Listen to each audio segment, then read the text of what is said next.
Hello hello hello hello. क्या हालचाल? Welcome to IPO next by Nexara. So I am Naman Singh and हमारी quick revision video का part 2 आ गया। Unit 2 manufacturing process.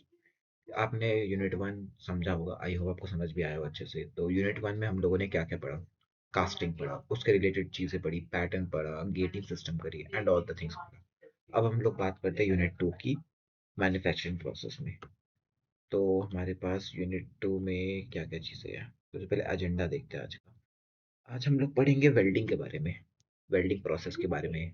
क्या होता है वेल्डिंग प्रोसेस, कितने तरह के टाइप्स होते हैं वेल्डिंग प्रोसेस में, इक्विपमेंट और टूल्स क्या क्या यूज होते हैं, वेल्डिंग प्रोसेस करी कैसी जाती है, कॉमन वेल्डिंग डिफेक्ट्स क्या क्या हमारे पास होते हैं। उसके बाद फिर वेल्डिंग की सेफ्टी प्रैक्टिसेस। उसके बाद फ्यूचर ट्रेंड्स, वेल्डिंग में आगे फ्यूचर ट्रेंड्स क्या क्या है, कंक्लूजन एंड टेक अवेज। आज का हमारे पास एजेंडा ये है।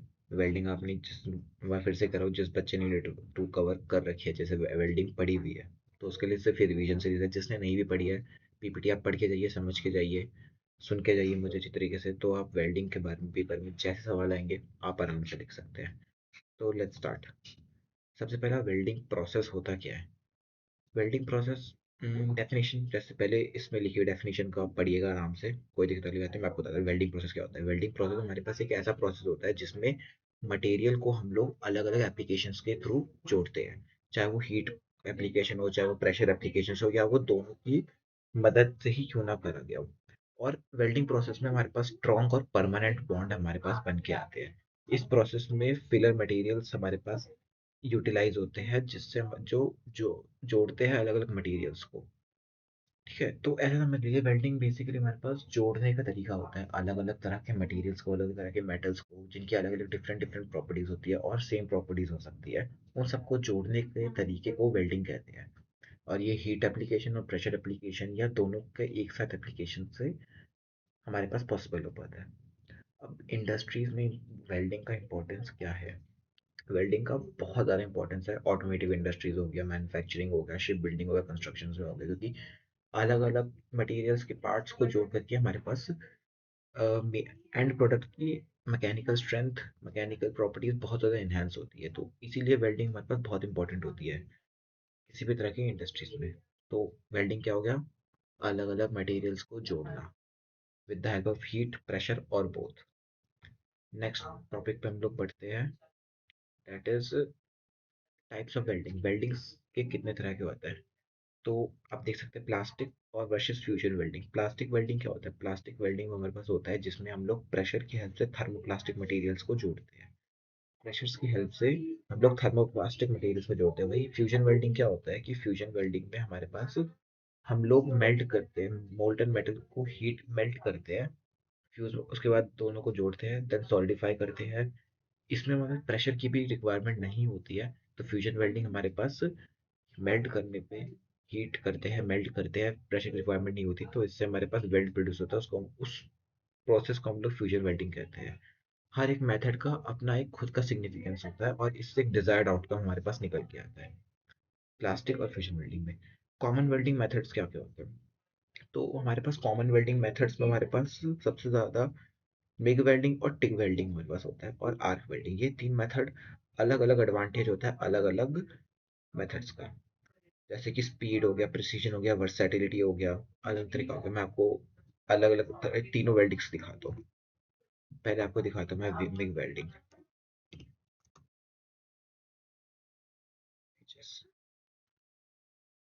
This is the MiG welding. MiG welding, तो मिग वेल्डिंग में क्या होता है कि हमारे पास इनर्ट गैस सप्लाई होती है, यहाँ से हमारे पास गैस सप्लाई होती है इस पाइप के थ्रू। उसके बाद ये हमारे पास होता है मेन टॉर्च, या कह सकते हैं गैस नोजल, और यहाँ से हमारे पास मशीन की बैक साइड से हमारे पास एक वायर फीड होती है, जो कि हमारे पास बनी हुई होती है। किस चीज़ की बनी हुई होती है? तो या इनर्ट गैस सप्लाई होती है हमारे पास, गैस नोजल होती है, यहाँ से हमारे पास continuously consumable electron fed feed करा जाता है हम लोग डायरेक्टली नोजल के अंदर से। हमारे पास कंटिन्यूअसली फीड होता रहता है एंड हमारे पास हीट होने पे हीट होता है। ये हमारे पास बेस मेटल जहाँ पे हमारे पास काम कर रहे होते हैं, और यहाँ से हमारे पास वेल्डिंग स्टार्ट होने हो जाती है। इधर से आर प्रोड्यूस हुआ और इसके आसपास एक शील्डिंग गैस बन जाती है जो कि ऑक्सीडेशन से प्रोवाइड करता है। तो ये मिग वेल्डिंग का एक बेसिक चार्ट है, बेसिक पिक्चर है। इसको आप ध्यान रखिएगा तो पेपर में मिग वेल्डिंग लिखना बहुत आसान हो जाएगा। फिर हम लोग नेक्स्ट बात करते हैं टिग वेल्डिंग की। टिग वेल्डिंग क्या होता है? Late me show you the TIG welding also. This is the TIG welding.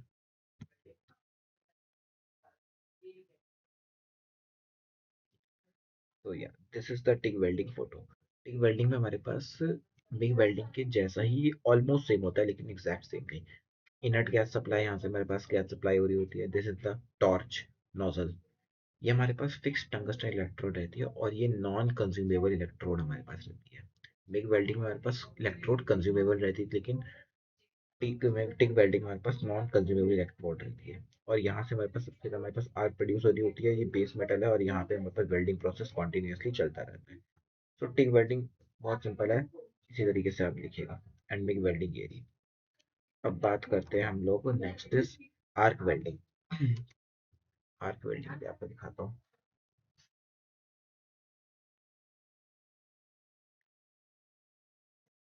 Welding, arc welding कुछ इस तरीके से होती है। आर्क वेल्डिंग में हमारे पास वेल्डिंग मशीन हो गई ये वाली, मेन वेल्डिंग मशीन। यहाँ से हमारे पास ग्राउंड केबल, जहाँ पे हमारे पास वर्क पीस है उससे ग्राउंड केबल कनेक्टेड रहता है, और जो हमारे पास इलेक्ट्रोड होल्डर या टॉर्च होता है वो हमारे पास पॉजिटिव साइड से कनेक्ट रहता है। उसके बाद यहाँ पे हमारे पास आर्क प्रोड्यूस होती है, जो कि इन जो कि वर्क मेटल्स को जोड़ती है। आर्क प्रोड्यूस होती है, हीट होता है, तो इन वर्क पीसेस को हमारे पास जोड़ने का काम करती है। तो ये हमारे पास आर्क वेल्डिंग है। बहुत सिंपल है, तीनों के तीनों टिग, मिग और आर्क वेल्डिंग बहुत सिंपल है।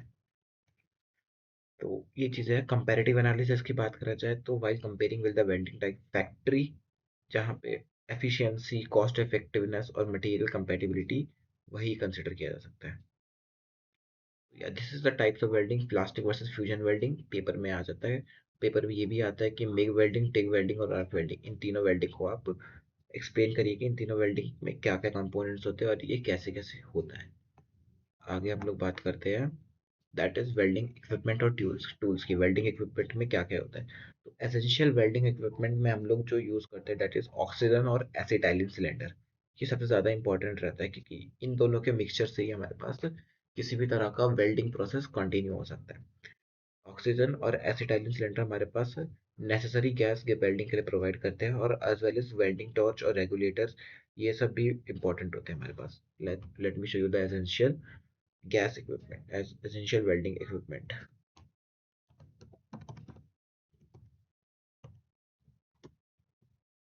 Essential welding equipment.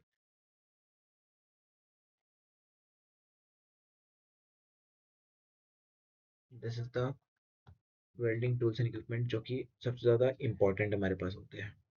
सबसे पहला स्पैनर, जिसको आप हिंदी में कहते हैं पाना। ये भी हमारे पास बहुत इंपॉर्टेंट होता है। हैमर, पाइलर्स, फिर हमारे पास होता है चीजल, फिर हमारे पास होता है tong, wire brushes, clamping, grinder, try square, goggles, helmet, gloves, फिर वेल्डिंग टॉर्च जो मोस्ट इंपॉर्टेंट है, एनविल हो गए, इलेक्ट्रोड्स हो गए और गॉजेस हो गए। ये वेल्डिंग टूल्स और इक्विपमेंट बहुत इंपॉर्टेंट होता है। इन सब का अलग अलग काम होता है हमारे पास वेल्डिंग के प्रोसेस के लिए। पेपर में आएगा वेल्डिंग के लिए वेल्डिंग इक्विपमेंट टूल आप बताइए, तो आप इन सबको एक्सप्लेन कर दीजिएगा, इन सबके नाम भी लिख के आ जाइएगा, तो आपको मार्क्स मिल जाते हैं। सेफ्टी गियर की बात करा जाए, अब जो आपको मैंने बताया है वो वेल्डिंग के इक्विपमेंट थे कि ये इक्विपमेंट हमारे पास होना चाहिए। अब ये हमारे पास डिवाइडेड है सेफ्टी गियर्स के लिए। हमारे पास सेफ्टी गियर में हमारे पास उन इक्विपमेंट में से goggles, gloves, flame resistant clothing, ये सारी की सारी चीज़ें बहुत इंपॉर्टेंट रहती है, क्योंकि वेल्डिंग के दौरान स्पार्क प्रोड्यूस होता है। अगर वो स्पार्क आपके कपड़ों पे पड़ गया तो आप तो वो बर्न भी कर सकता है आपको। बर्न हो गया, स्पार्क्स हो गया और हार्मफुल फ्यूम्स वगैरह हो गए, तो इसीलिए सेफ्टी केयर रिक्वायरमेंट बहुत इंपॉर्टेंट है। गॉगल्स, ग्लव्स और फ्लेम रेजिस्टेंट वगैरह। ओके, तो सेफ्टी के रिक्वायरमेंट है, हम लोगों ने बात करी गॉगल, ग्लव्स, फ्लेम रेजिस्टेंट वगैरह के।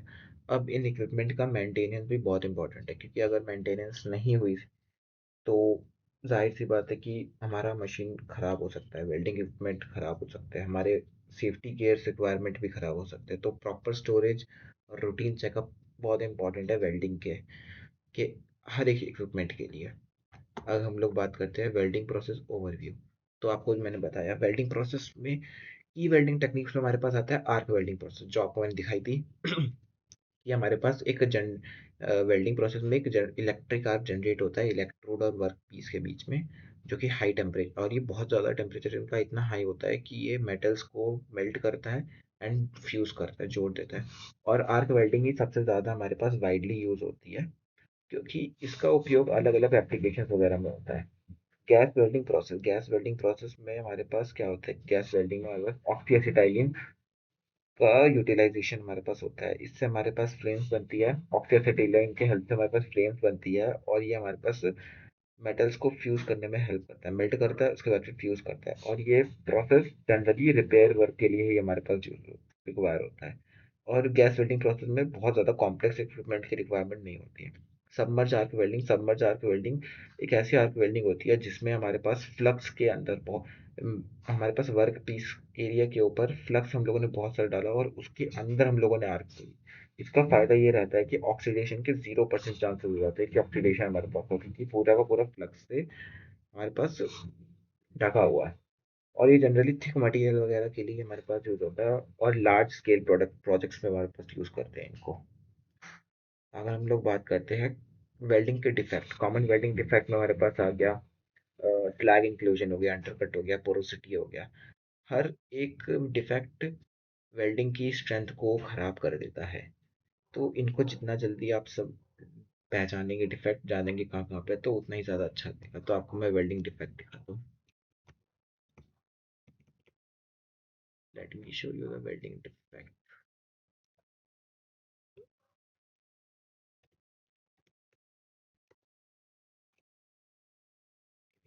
या this is the main welding defects हमारे पास जो आते हैं। अंडरफिल्ड क्या हो गया कि वेल्ड जो वेल्डेड मेटल है वो बहुत ज़्यादा आ गया अंदर की तरफ है। अंडरकट आ गया, ओवरफ्लो टाइप से हो गया, पुअर पेनिट्रेशन अच्छी तरीके से हमारे पास नहीं हो पाई। वेल्डिंग लैक ऑफ इन्फ्यूजन देख सकते हैं आप, किसी किसी जगह पे हमारे पास वेल्ड सही से हो नहीं पाया, तो ये भी एक प्रॉब्लम क्रिएट कर देता है। फिर पोरोसिटी, हमारे पास होल्स, हमारे पास जो वेल्डेड एरिया है उस पे होल्स वगैरह बन जाते हैं, तो उसको पोरोसिटी के नाम से जानते हैं। क्रैक्स होता है, टूट जाते हैं। सही से री इन्फोर्समेंट कुछ ज़्यादा ही हमारे पास हो जाता है, इंक्लूजन्स वगैरह। तो ये हमारे पास बेसिक वेल्डिंग डिफेक्ट होते हैं। तो इनकी अगर आप ध्यान रखिएगा, इनका नेम और इनकी फोटोज किस तरीके से होता है, अगर आप एग्जाम में बनाएंगे तो आपका एग्जाम बहुत अच्छे से निकल जाएगा। आगे हम लोग बात करते हैं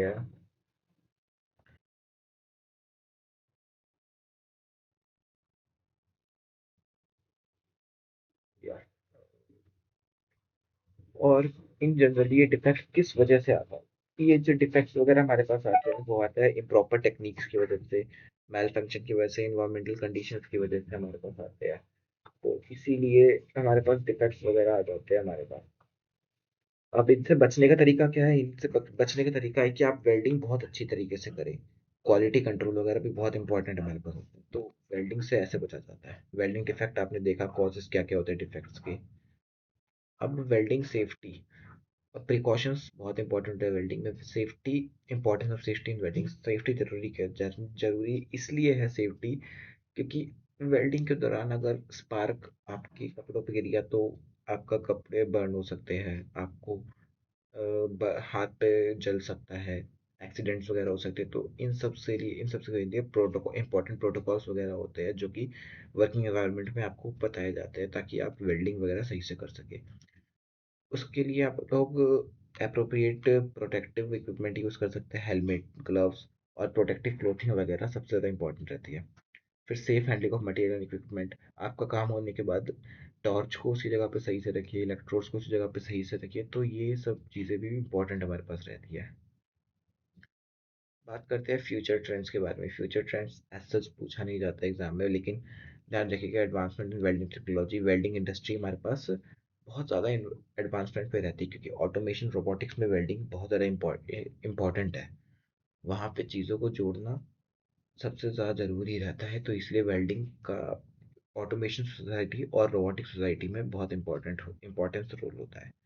इमर्जिंग मटेरियल टेक्निक्स, क्योंकि जैसे जैसे नए नए मटेरियल डेवलप होते हैं तो नए मटेरियल के लिए अलग अलग तरह का वेल्डिंग मेथड हम लोग यूज़ करते हैं। और ऑनगोइंग रिसर्च वेल्डिंग टेक्नोलॉजी हमारे पास बताती रहती है कि किस तरीके से नए नए मेटल्स को नई नई वेल्डिंग से फ्यूज किया जाए। बात करते हैं कंक्लूजन्स और टेक अवे में। समरीज हमारे पास ये है कि ये पूरी की पूरी स्लाइड्स आपको ये चीज़ें बताती है कि वेल्डिंग क्या क्या होती है, वेल्डिंग के प्रोसेस क्या क्या होते हैं, इक्विपमेंट और टूल्स की क्या क्या रिक्वायरमेंट होती है, कॉमन डिफेक्ट्स क्या क्या होते हैं। तो ये सब ध्यान रखिएगा। तो वेल्डिंग बस इतना सही था। चैप्टर बहुत छोटा था, वेल्डिंग में ज़्यादा कुछ थी भी नहीं चीज़ें।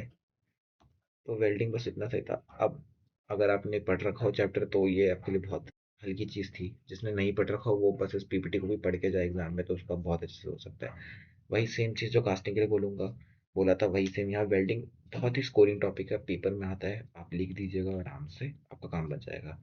Thank you everyone.